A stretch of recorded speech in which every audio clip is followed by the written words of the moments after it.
بسم الله الرحمن الرحيم يا أيها الذين آمنوا كتب عليكم الصيام كما كتب على الذين من قبلكم لعلكم تتقون.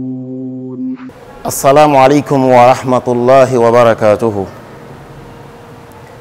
الحمد لله الذي فرض صيام رمضان على المؤمنين، والصلاة والسلام على من صام وقام كما أمره الله به محمد ابن عبد الله صلى الله تعالى عليه وعلى آله وأصحابه أجمعين.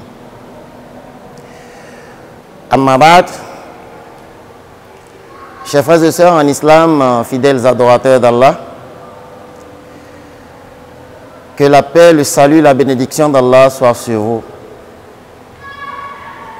Louange à Allah qui a prescrit le jeûne de Ramadan à tous les musulmans croyants du monde entier.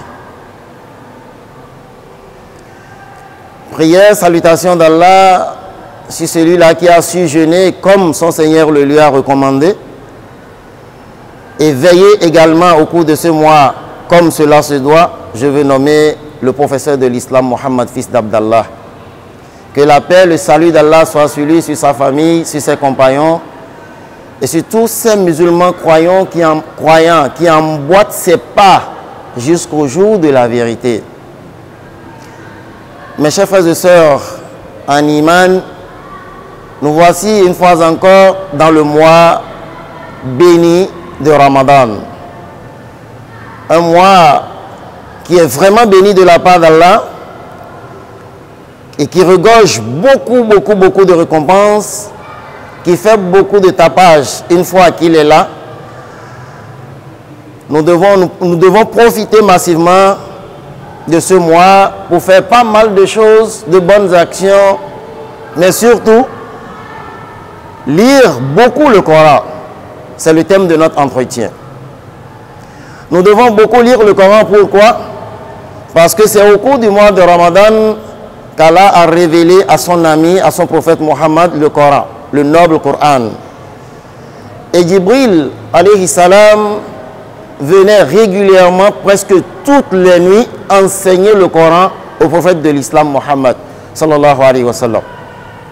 Ce qui fait que le prophète a beaucoup lu le Coran dans ce mois, et il a recommandé à tous les sahaba, à tous les musulmans croyants, de lire plus le Coran pendant le mois de Ramadan. C'est vrai, on doit lire le Coran à tout moment. C'est une obligation pour tout musulman de savoir lire le Coran. Mais il a accentué au cours du mois de Ramadan de lire beaucoup le Coran. Il nous dit « Iqra'ul Qur'ana فإنه يأتي يوم القيامة شفيعا لأهله أو لأصحابه. Le prophète sallallahu alayhi wa sallam nous dit, lisez le Coran, lisez beaucoup le Coran, car le Coran intercédera pour les siens le jour de la résurrection. Alors, si nous avons cet avantage-là, à partir de la lecture du Coran, pourquoi ne pas le faire? Et Allah, exalté soit-il, dit dans le Coran, dans Surat Al-Fatir, il dit, بعد الاستعاذة والبسملة إن الذين يتلون كتاب الله وأقاموا الصلاة وأنفقوا مما رزقناهم سرا وعلانية يرجون تجارة لن تبور. صدق الله العظيم. Allah dit à travers ce verset que إن الذين يتلون كتاب الله, ceux qui lisent le livre d'Allah, autrement dit le Coran al-Karim, ceux qui le lisent en permanence, ceux qui le lisent à tout moment, à plein temps, ceux-là qui sont vraiment occupés par la récitation du Coran, wa aqamu salata, et qui accomplissent ensuite la prière en son temps. Moi je dis souvent que la prière en islam n'a pas d'heure, mais la prière musulmane a un temps. Et il faut prier en son temps. L'homme ajoute l'heure au temps de la prière. Ce qui fait que nous avons des variations d'heures par moment compte tenu des temps, il y a des variations. C'est la preuve que Allah a déposé la prière sur le temps.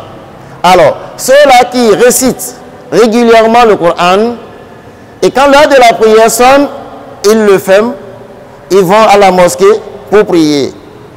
Surtout les hommes. Il est recommandé aux musulmans hommes d'aller prier à la mosquée. Le prophète a mis un point sur ça, que aller prier à la mosquée. Seules les femmes peuvent prier dans la maison de leur mari. Après la prière, et ils dépensent secrètement ou en public de ce que Allah leur a attribué comme richesse.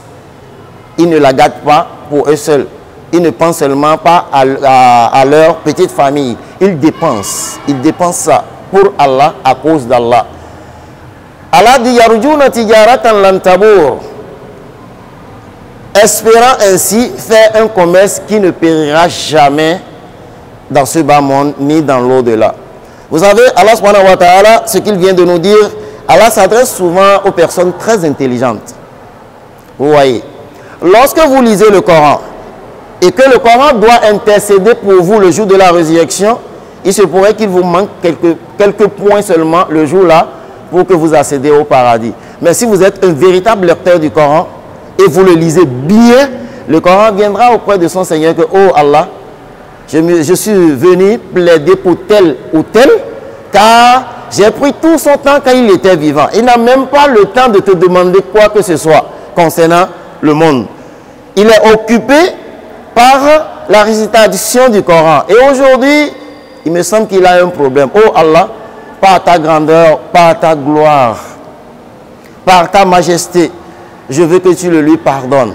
Et Allah subhanahu wa ta'ala, dans sa miséricorde, dira à Coran, tu es ma parole, je lui pardonne. Alors, conduisez-le au paradis. Donc, chers frères et sœurs musulmans, moi je mets l'accent sur l'apprentissage de la lecture du Coran. Tout musulman doit savoir lire impérativement le Coran. Puisqu'aujourd'hui, nous avons des personnes âgées de 60 ans. C'est à 60 ans maintenant, il va apprendre à manipuler le clavier d'un ordinateur. Et il se dit, bon, comme tout le monde le fait, moi-même je dois savoir le faire. Si tu te permets d'aller apprendre à manipuler le clavier d'un ordinateur à 60 ans, 65 ans, pourquoi ne pas apprendre le Coran? La pédagogie a évolué aujourd'hui, a évolué au point où, en une semaine, on peut te faire lire le Coran. En 3 jours, moi qui suis devant toi, je peux te faire lire le Coran. Approche-toi de moi seulement. Si tu veux, même en une journée, c'est-à-dire en 24 heures, tu peux commencer par dire quelque chose dans le Coran, à raison de 8 heures de cours par jour. Ça te suffit. Donc, vous qui ne savez pas lire le Coran, vous n'avez pas de raison, vous n'avez pas d'argument à avancer devant Allah, car le Coran nous avantage plus. Et l'acte qui donne plus de récompenses au cours du mois de Ramadan, c'est la récitation du Coran. Il n'y a plus. Celui qui lit le Coran, le prophète sallallahu alayhi wa sallam dit, celui qui lit le Coran et qui dit Alif, Lam, Mim. Alif te donne 10 points. Lam te donne 10 points. Mim te donne 10 points. C'est-à-dire en quelques fractions de secondes, tu as déjà 30 points gratuits. Alors dites-moi, quelle est cette œuvre-là ou cet acte d'adoration qui donne plus de récompenses que ça? Encore au cours du mois de Ramadan, Allah multiplie les récompenses jusqu'à 700 points par lettre. Qu'est-ce que nous voulons encore? Mes chers frères et sœurs en islam, je vous exhorte vivement d'aller apprendre le Coran et l'apprendre correctement avec les règles de la lecture du Coran qu'on appelle at-tajwid, parce qu'Allah a dit dans le Coran وَرَتِّلِ الْقُرْآنَ تَرْتِيلًا. والسلام عليكم ورحمة الله وبركاته. بسم الله الرحمن الرحيم يا أيها الذين آمنوا كتب عليكم الصيام كما كتب على الذين من قبلكم لعلكم تتقون.